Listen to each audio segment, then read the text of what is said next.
Ilang oras ka na bang paikot-ikot sa kama dahil hirap na hirap kang makatulog?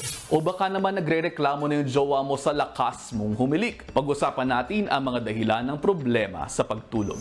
Bukod sa paghihilik, marami rin tayong mga kapatid na nakararanas ng sleepwalking o paglalakad habang tulog. Mayroon ding nagsisleep talk o yung nagugulat ka na lamang biglang nagsasalita habang natutulog. Naririyan din po ang mga nakararanas ng sleep-wake cycle disorders. Kadalasan ay hindi din naman dapat ikabahala ang mga ito. Ngunit maaari kasi itong mga sintomas ng mga seryosong kondisyon. Ang perwisyong paghihilik halimbawa ay posibleng dahil sa seryosong kondisyon na tinatawag na obstructive sleep apnea. Nangyayari ito kapag irregular at pahinto-hinto ang ating mga paghinga.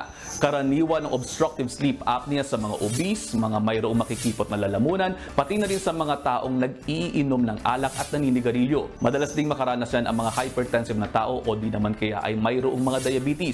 Huwag din pong ipagsasawalang bahala kapag kayo ay naglalakad o nagsasalita habang natutulog. Sakop ang mga ito ng group of sleeping disorders na kung tawagin ay parasomnias.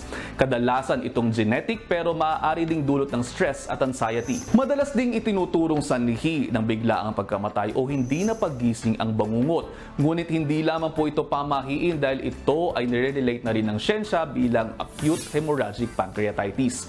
Maaari itong dulot ng pagkakaroon ng gallstones, genetic pancreatic disorder o di naman kaya ay maging pag-inom ng alak at ilang uri ng mga gamot. Ang pinakapagkaraniwan naman na siguradong relate ang marami sa atin ay ang pagkakaroon ng sirang body clock. Tinatawag po itong circadian rhythm disorder kung saan nagiging out of sync ang oras ng ating pagtulog at ng ating paggising. Ilan sa mga maaaring rason dito ay ang sobrang pagtatrabaho, magulong sleeping habit at paglalakbay sa mga lugar na mayroong ibang time zones. Kung check ka sa mga nabanggit nating kondisyon, huwag mag-alala dahil mayroon namang mga pamamaraan upang maayos ang mga ito. Ilan sa mga maaari mong gawin ay ang pag-inom ng melatonin, pagbabawas ng caffeine intake, pag-iwas sa mga alcoholic drinks, pagbababad sa maliwanag na ilaw o sikat ng araw sa umaga at pag-iwas sa unnecessary na pagtulog sa umaga. Tandaan, ang magandang tulog ang pundasyon ng malusog na pangangatawan. Kaya naman, sweet dreams po. Mga kapatid, Justin Quirino po. Masayang kwentuhan at makapulahang informasyon ang hatid namin tuwing umaga. Kaya mag-subscribe na at mag-follow sa social media pages ng News 5.